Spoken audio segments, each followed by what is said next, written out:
O significado da origem da palavra, que vem do latim, você já deve ter ouvido falar, que significa religare. Religare. Ou seja, o homem, ele estava separado de Deus. E uma vez reconhecendo o seu pecado, ele necessitava de aproximar-se de Deus novamente. E precisava se religar, né? Aproximar, se religar, se conectar com Deus. Então é daí que surge o termo religare, religião.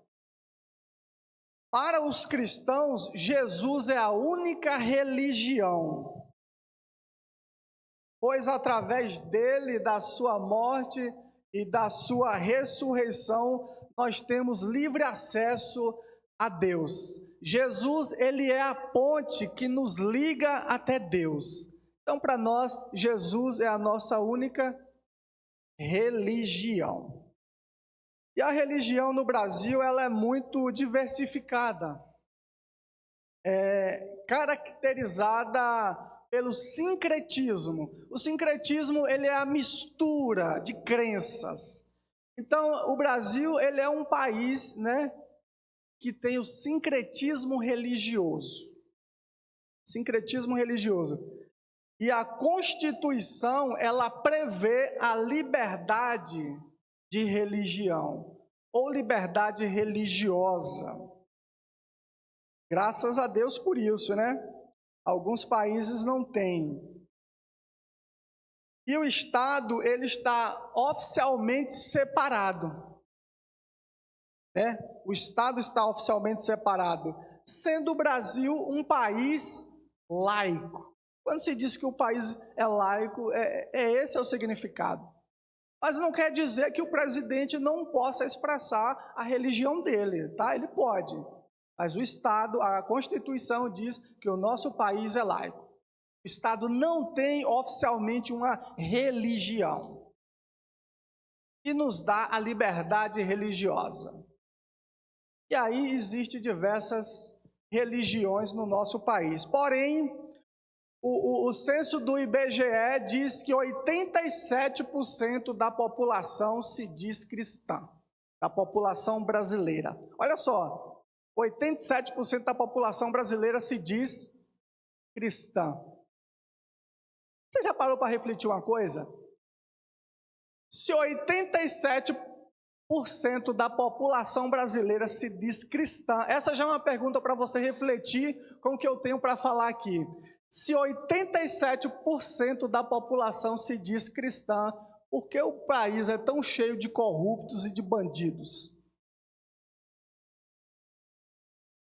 O cristianismo está fazendo alguma diferença nessa nação? 87 para 100 é uma porcentagem muito grande. Não deveria ser um lugar melhor? Em vários aspectos? Deveria. Por que tanta criminalidade, desigualdade? Por que tantos problemas em um país que quase todos se diz cristãos? Já é uma pergunta para se refletir. Põe o próximo slide aí, Clebson. Esse é o último slide, né? Religião, né? Agora a religiosidade. Religiosidade significa a qualidade do indivíduo que possui disposição ou tendência para refletir sobre os aspectos da atividade religiosa, seja qual for a religião. Então, a religiosidade, ela é o sentimento da espiritualidade. Religião, religiosidade. Religiosidade, ela é o sentimento da espiritualidade. É sobre isso que eu quero falar. O sentimento da espiritualidade. Outra coisa interessante é que na história da humanidade nunca existiu uma sociedade sem religiosidade. Nunca existiu no passado e não existe também hoje. Nunca se achou nenhum sinal de uma sociedade que não praticasse a religiosidade, que não tivesse nenhuma prática religiosa. É interessante, né? Porém, existem alguns perigos na religiosidade. Nós somos religiosos por natureza. Somos religiosos por natureza.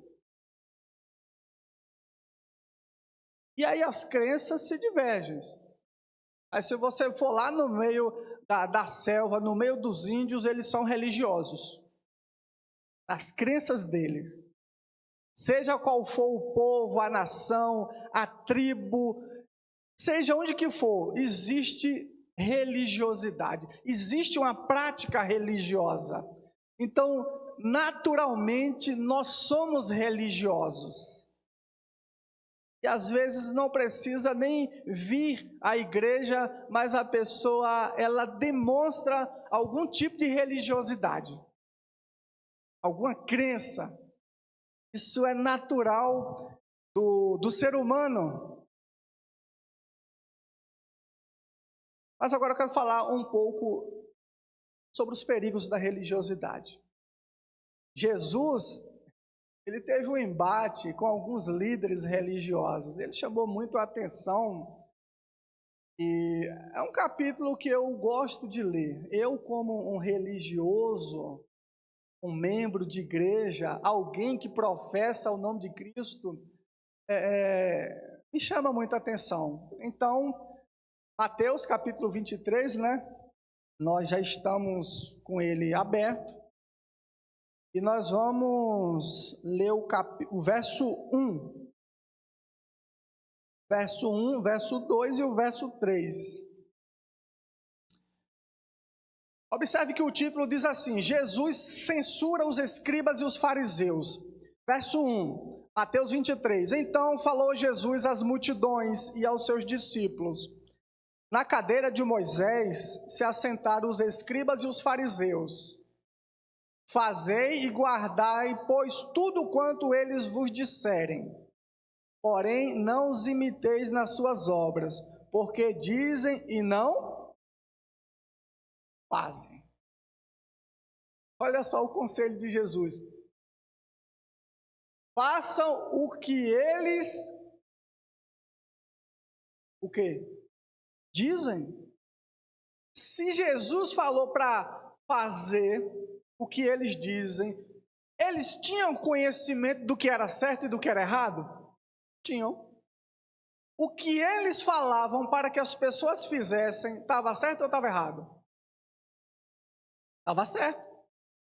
Porque Jesus disse assim: façam, no verso 3, fazei e guardais, pois tudo, olha só, tudo quanto eles vos disserem.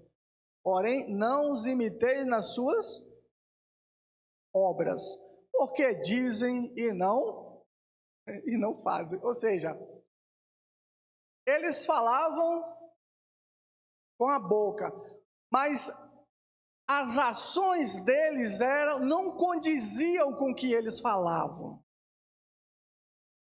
E eles eram o quê? Religiosos. Tremendamente religiosos. Aqui nós já encontramos uma discrepância entre conhecer e praticar. Conhecer, entender e viver. Então, esse foi o primeiro aspecto que Jesus, ele chama a atenção. Aliás, você sabe que uma das maiores críticas no meio religioso é isso. Não é verdade? Fala, mas não faz. Essa é uma das maiores críticas que você vai encontrar no meio religioso. Ele fala, mas não faz. Então, esse é o primeiro aspecto que nos chama a atenção. Então, o religioso, meus irmãos, é aquele que se preocupa com a exatidão, com a precisão doutrinária. Ele é muito preocupado com isso. É o pingo nos is, detalhadamente. Esse é o religioso. As coisas têm que ocorrer de acordo com as normas. Mas, na verdade, ele nunca vive aquilo que ele prega. Esse é um primeiro ponto, já o primeiro aspecto que Jesus nos chama a atenção em relação à religiosidade.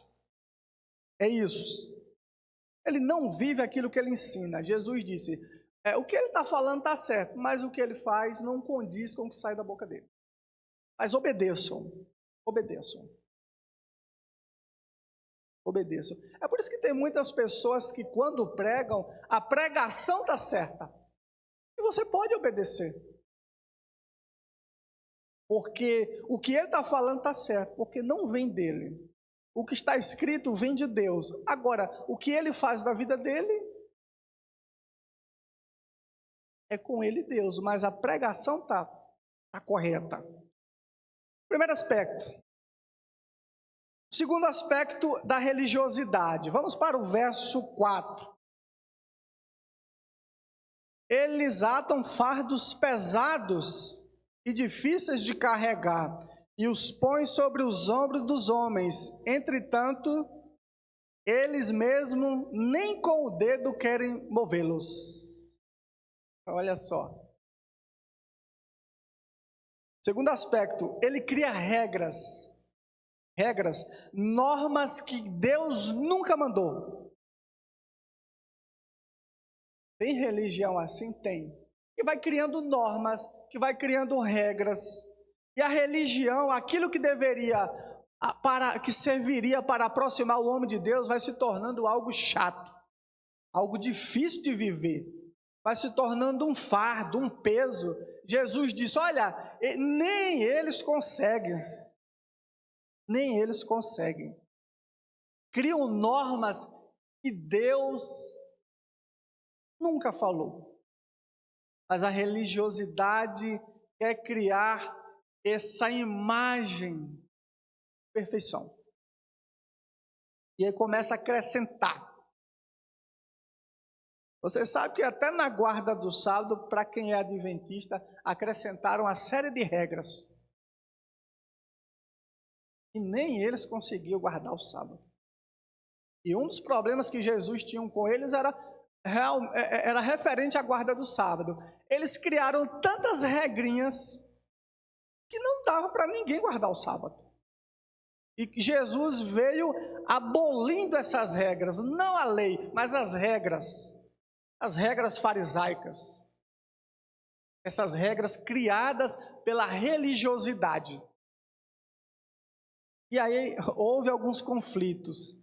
Jesus falou, olha, nem eles conseguem carregar. Então a religião vai criando. Existe um legalismo no meio cristão em que as pessoas criam norma que Deus nunca mandou e põe sobre as pessoas. Você já viu igreja que diz assim, a mulher não pode cortar o cabelo? Já viu isso? Não sei se agora pode, mas isso no passado era algo muito comum em algumas igrejas. Normas que Deus nunca mandou. Nunca mandou. Eu poderia citar aqui outras, mas o tempo é curto.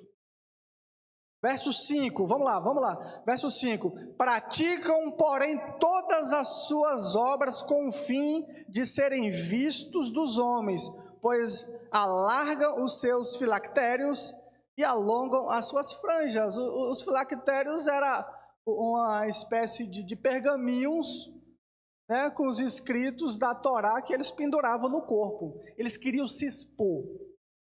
Eles queriam chamar a atenção das pessoas. Eles queriam mostrar a religiosidade deles. É isso que essa religiosidade faz. Ela busca agradar as pessoas. Ela busca impressionar as pessoas. E era o que eles faziam.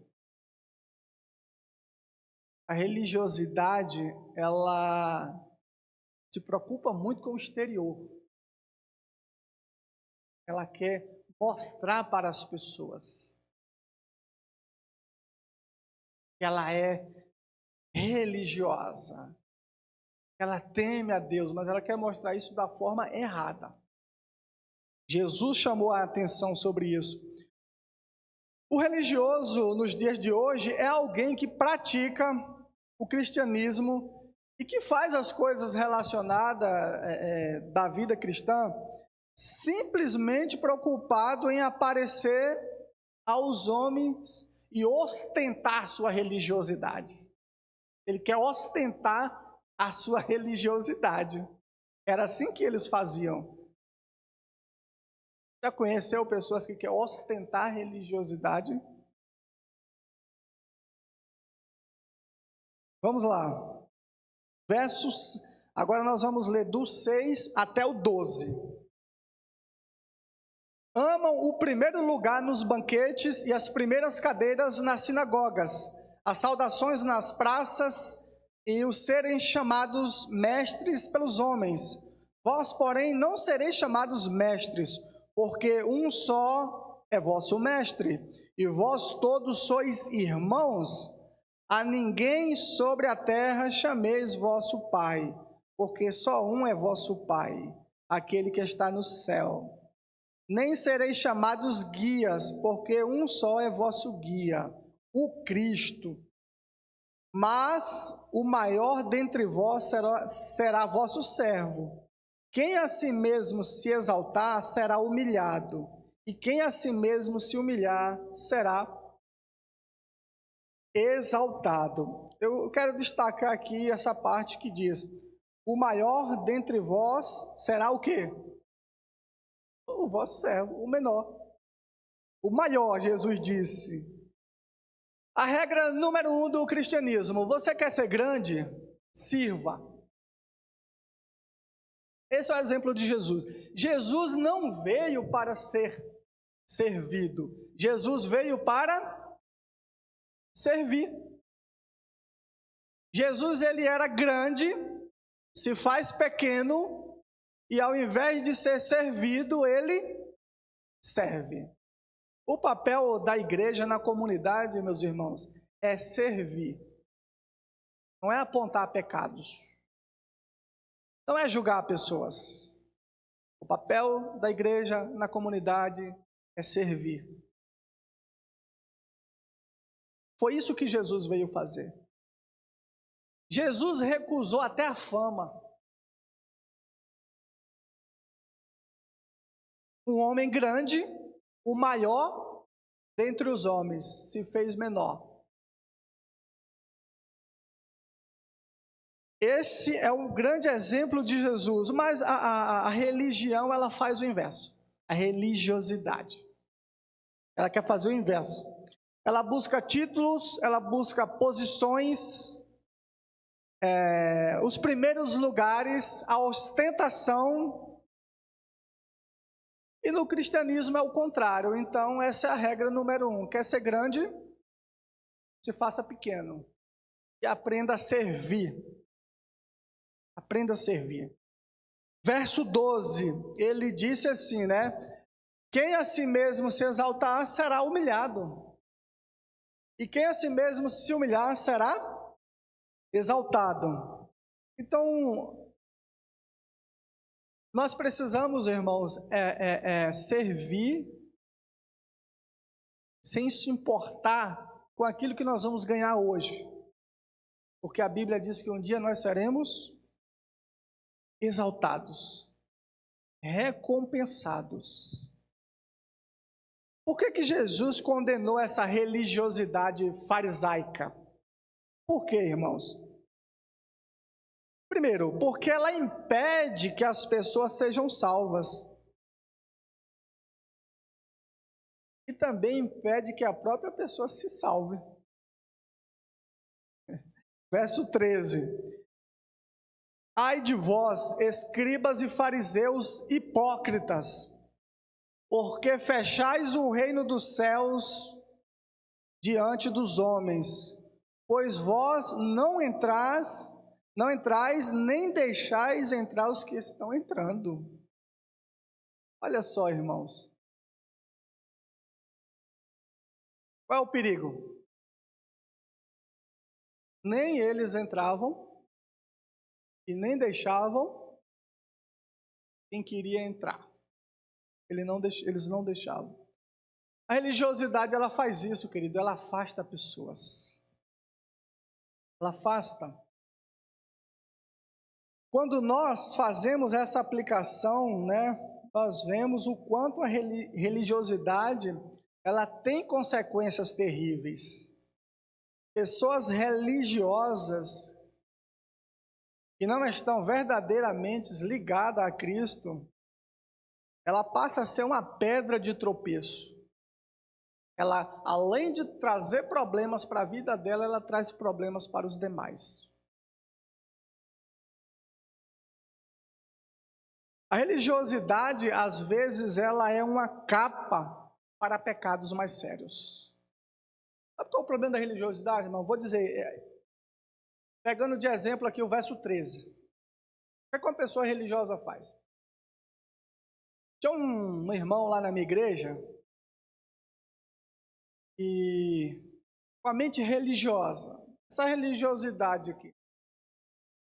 A mulher dele, ele é adventista, a irmã adventista, a mulher dele é adventista, né? E a esposa recebeu uns parentes na casa deles, as irmãs dela, que seria cunhado, esposo dela.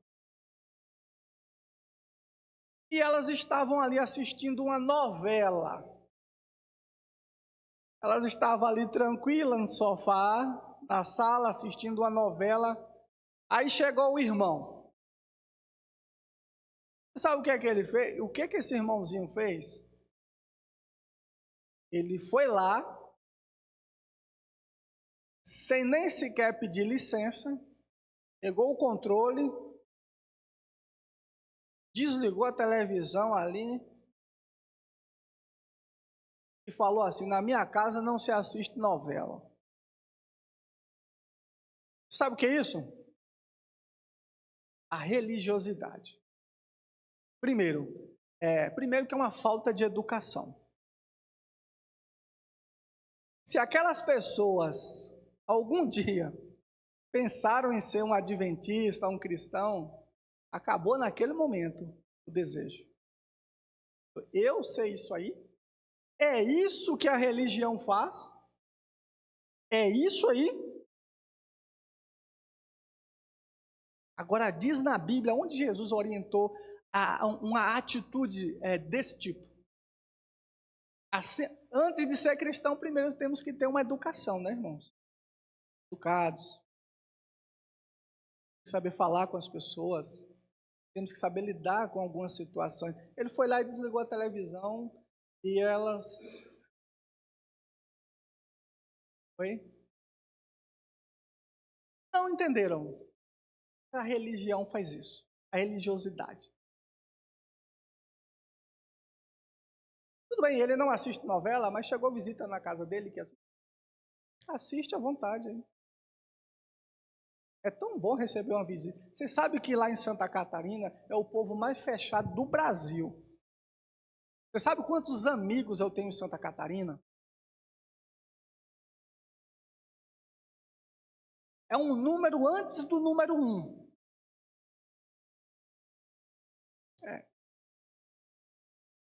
E quando a gente recebe uma visita em casa, é uma alegria, não é, irmão?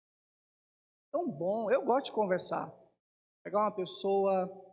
Você imagina a Rose aqui, a minha esposa, leva uma visita lá em casa, eu chego lá e desligo a televisão, porque eu não quero que assista aquele programa ali. Isso é a religião. Jesus disse: vocês nem entram e nem deixam os outros entrarem. Religiosidade é um problema, irmão. É um problema, um problemão. Paramos aqui no verso 14, né? Ou seja, é aquelas pessoas que é muito zeloso. Os fariseus, né, eles tinham essa coisa de serem zelosos. E eu não estou dizendo que não tem que ser zeloso com a igreja, com as coisas de Deus. Não é isso, não. Eles vão além disso. Tem uma intenção por trás disso. E ela acaba sendo... E eu já vi pessoas extremamente religiosas. Um dia uma irmã falou assim para mim, uma esposa de um ancião. Aquilo foi muito forte. Os probleminha lá que teve, ela falou assim para mim: Ramon, ele ama a igreja, mas Jesus não. A igreja, o templo aqui. É aquele irmão que faz tudo. Ele quer as primeiras cadeiras. É como Jesus falou dele. Ele quer título, quer os maiores cargos da igreja. É assim. Mas a esposa conhecia ele muito mais do que eu. E disse: olha, ele ama a igreja, mas Jesus não. E aí se descobriu tantas coisas horríveis por trás da vida desse irmão.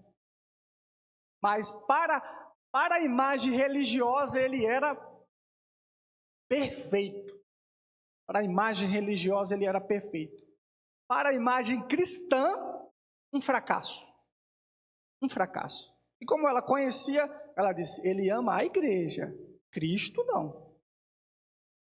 Cristo não. E depois eu entendi o porquê que ela falou isso, né?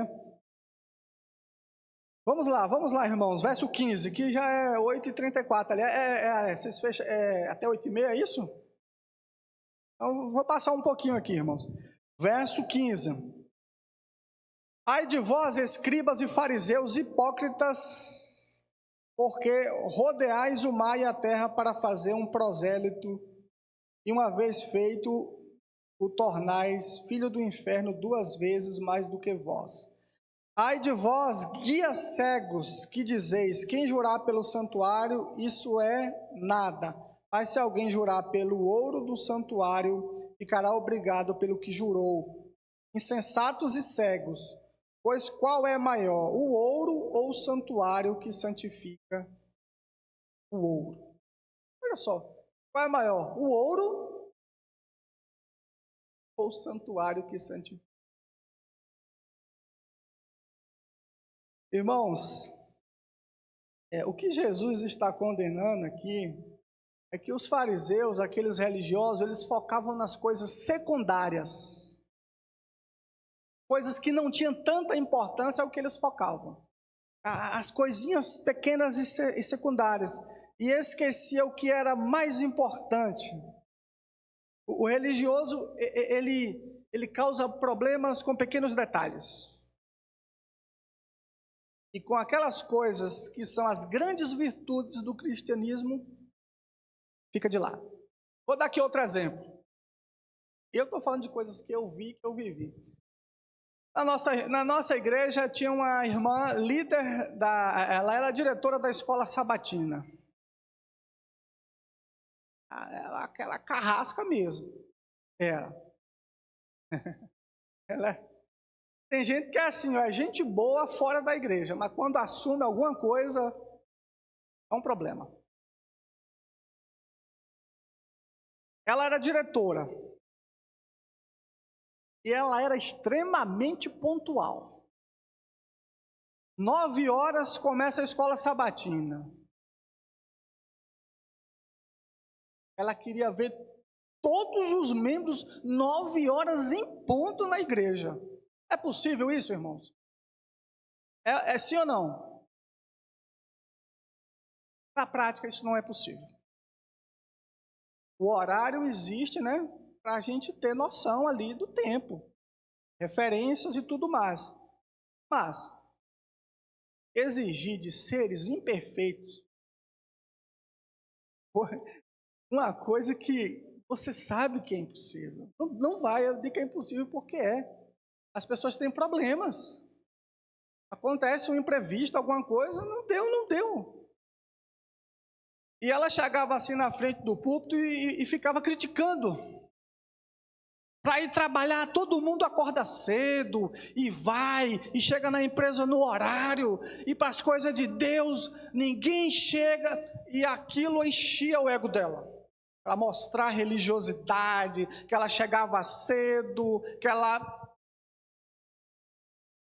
Era. Aí um dia, numa reunião de comissão, tinha alguns haitianos lá, né? Os haitianos, que é um povo muito sofrido, que vieram para o Brasil em busca de esperança, de um recomeço, de uma vida melhor. A gente fizemos uma reunião para ajudar um haitiano que estava passando por alguns problemas, e aí precisava de um dinheiro ali, e ela foi contra. Assim, ela foi contra e se exaltou ainda. E que tem que trabalhar, porque a minha vida nunca foi fácil. E ela começou a fazer uma crítica a eles. Poxa vida. Eu falei, ela é extremamente correta e perfeita para chegar na igreja 9 horas e para ajudar um pobre de um haitiano que veio de um inferno de um país arrasado por um terremoto e tantas outras coisas. Cadê a religiosidade dela agora? Ou seja, Jesus queria dizer isso. Vocês se preocupam com as coisas secundárias. É mais importante o ouro do templo ou o que se faz aqui? As coisas secundárias. O religioso se preocupa com coisas supérfluas, coisa que não tem valor, coisa que não tem importância, até tem, mas não é mais importante do que pessoas. Tem que se respeitar as pessoas, tem que se colocar no lugar das pessoas, tem que ter empatia pelas pessoas. Você não pode desligar o aparelho de TV porque você não quer assistir aquele programa. Você não pode fazer isso. Jamais você pode fazer isso. Então eles focavam nas coisas secundárias. As coisas, as virtudes, os pontos centrais do cristianismo ficam de lado. A pessoa está preocupada com o horário. Uma pessoa passando fome não é importante. Essa é a mente religiosa. Mente religiosa. Então, alguns podem até estar preocupados com a organização do templo, do andamento do serviço, né? De todas aquelas coisas, mas esquece, cristianismo não é isso. Cristianismo não é isso, ele é muito mais do que isso. Ele é muito mais. Essas coisas existem para nos aproximar de Jesus. O templo, a gente fala igreja, né? Mas o templo, quando a gente fala igreja, estamos nos referindo ao templo. O templo é importante? É. Mas as pessoas é muito mais importante do que o templo. Isso aqui é parede, irmão. Uma igrejinha que eu congreguei, sabe o que é que essa igreja era? Um bar. Eu passava lá na frente, era um forró danado lá, o povo se embriagando, se drogando e dançando. Depois se tornou uma igreja. Ou seja, é apenas um ponto comercial. Nada disso tem valor, irmãos. Você já viu dizer que Jesus morreu por parede? Já? Jesus morreu pelo som, pelo arranjo de flores, e Jesus morreu por pessoas. Então, as pessoas vão estar sempre acima de tudo. As pessoas são sempre prioridades dentro do cristianismo. Observe o que Jesus fez pelas pessoas. Observe. Não foi por regras, normas. Jesus quebrou muitas regrinhas e normas que eles criaram, que não fazia sentido algum, que só atrapalhava o cristianismo, que só trazia problema, que só afastava as pessoas. Eu e o meu amigo Wagner ali. Sabe onde a gente foi hoje? Numa roda de capoeira. Ah, mas vocês são capoeiristas? Não, não somos. Faz parte de alguma academia? Não, mas nós já fizemos. E nós temos amigos ainda que até hoje praticam. O mestre de capoeira, ele é nosso amigo. E aí a gente vai lá na capoeira e brinca com eles. Porque não tem nada na Bíblia que vai contrariar isso aqui. Se eles não vêm aqui, a gente vai lá. Quantos livros foi entregue lá hoje, meu amigo? 15 livros. Uma garotada ali. E pessoas do bem. 15 livros. Momentos agradáveis. E a gente tem uma aproximação com eles. Mas a religiosidade, ela não permite isso. É uma mentalidade anticristã, antissocial. Não tem compaixão, não entende, e principalmente nessa sociedade muito secularizada que a gente vive hoje. A religiosidade vai afastar as pessoas cada vez mais. As pessoas, Jesus até disse assim, ó, vocês, cadê? Vamos ler aqui muito rápido.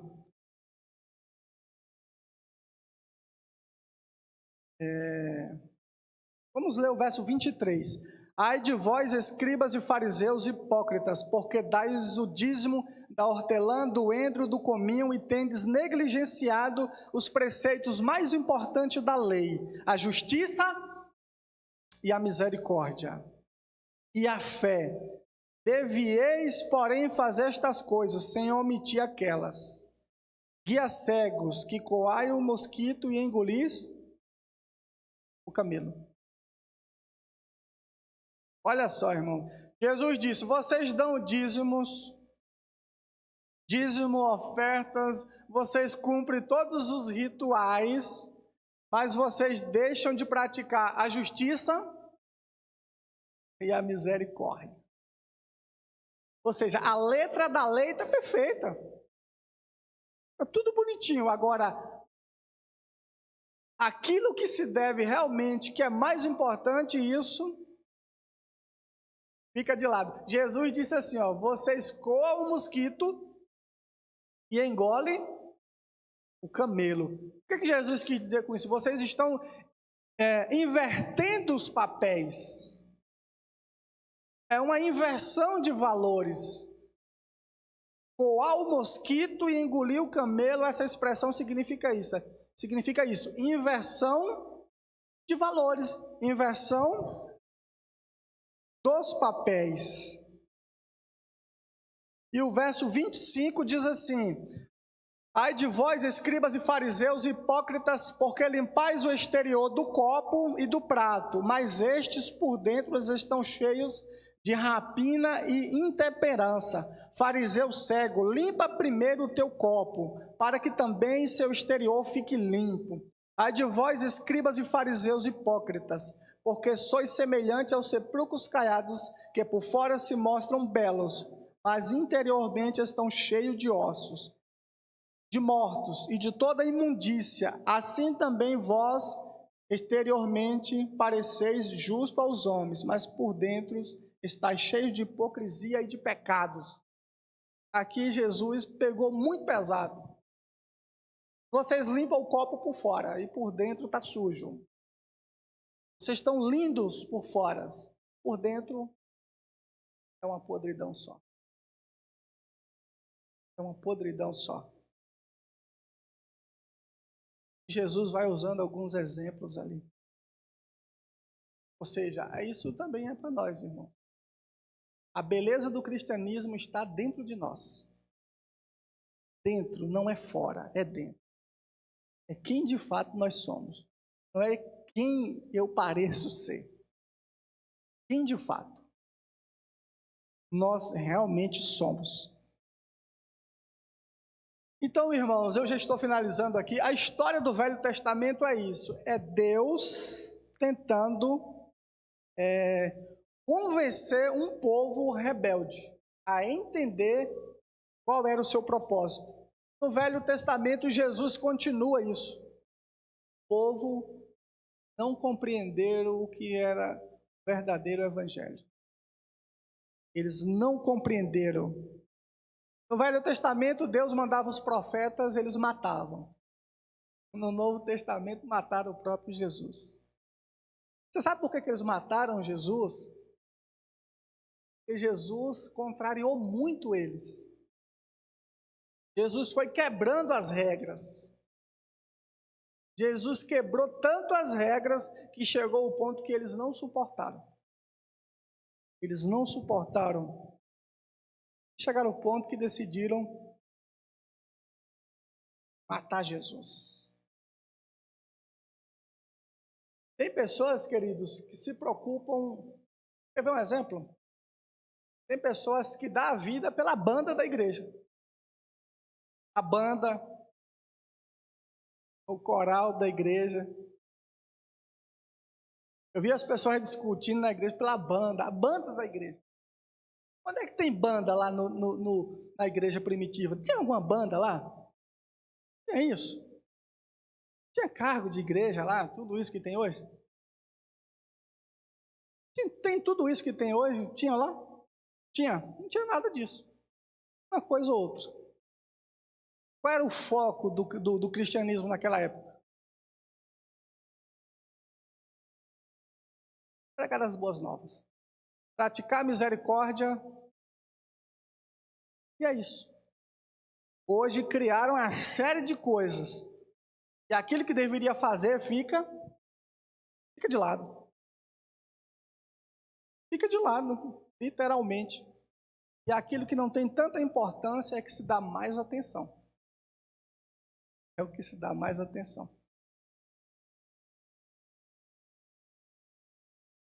Eu poderia falar mais, mas a gente vai encerrar por aqui, porque tem muita coisa ainda. Mas o que eu quero que fique na mente de vocês é isso, querido. Vocês querem ser um cristão ou querem ser um religioso? Cristão ou religioso? Religiosos somos por natureza. Que tipo de religião é essa nossa? Que religião é essa? Que ao invés de aproximar, afasta. Ao invés de amar, despreza. Vá para casa com essa reflexão. Que tipo de cristão eu sou?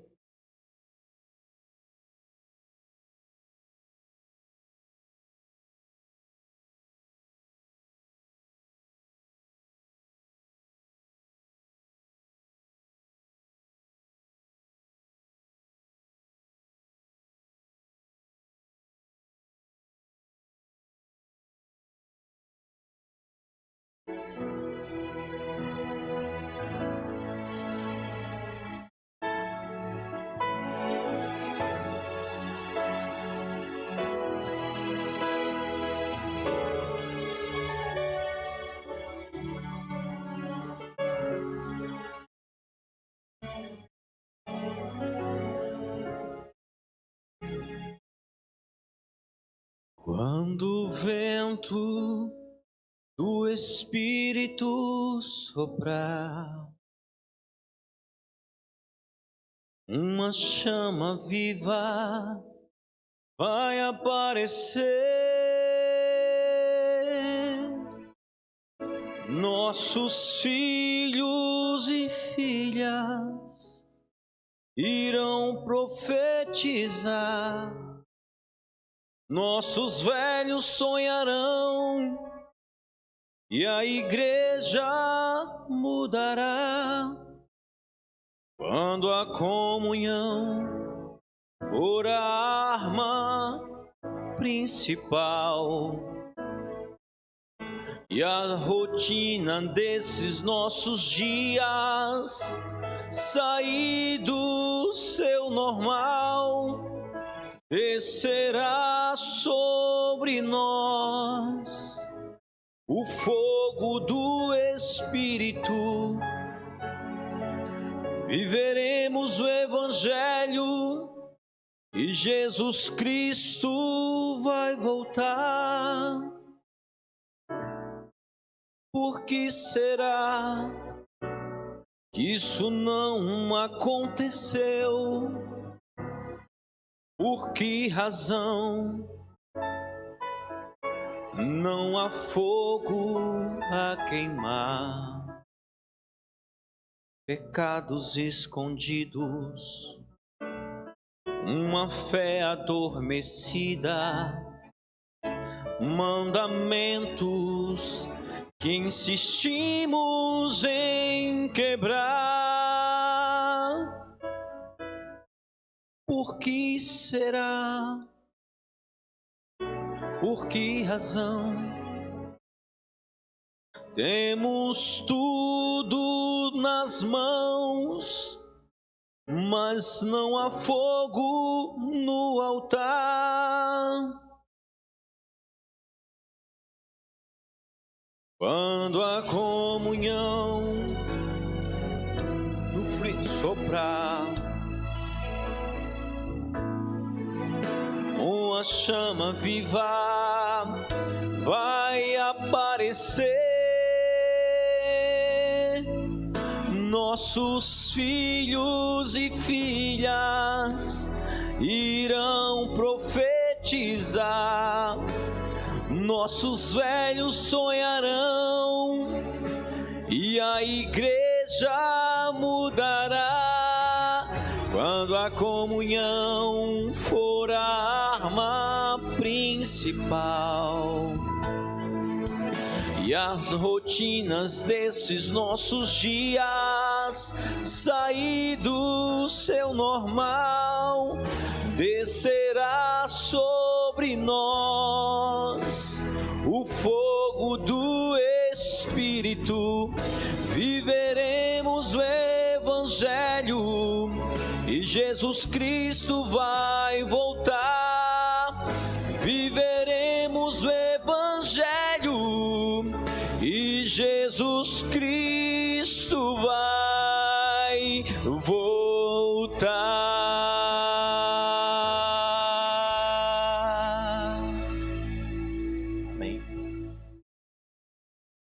Oremos. Grandioso Pai, queremos agradecer pela oportunidade que tivemos aqui, ouvindo a Tua palavra. Obrigado por tudo, Senhor. Nos ajude a ser cristãos sinceros, cristãos que refletem a imagem de Cristo. Não queremos ser meros religiosos. Queremos praticar aquilo que o Senhor deixou como exemplo para nós. Nos ajude a nos tornar pessoas melhores. Nos dá uma boa noite. Nós oramos e agradecemos em nome de Jesus. Amém.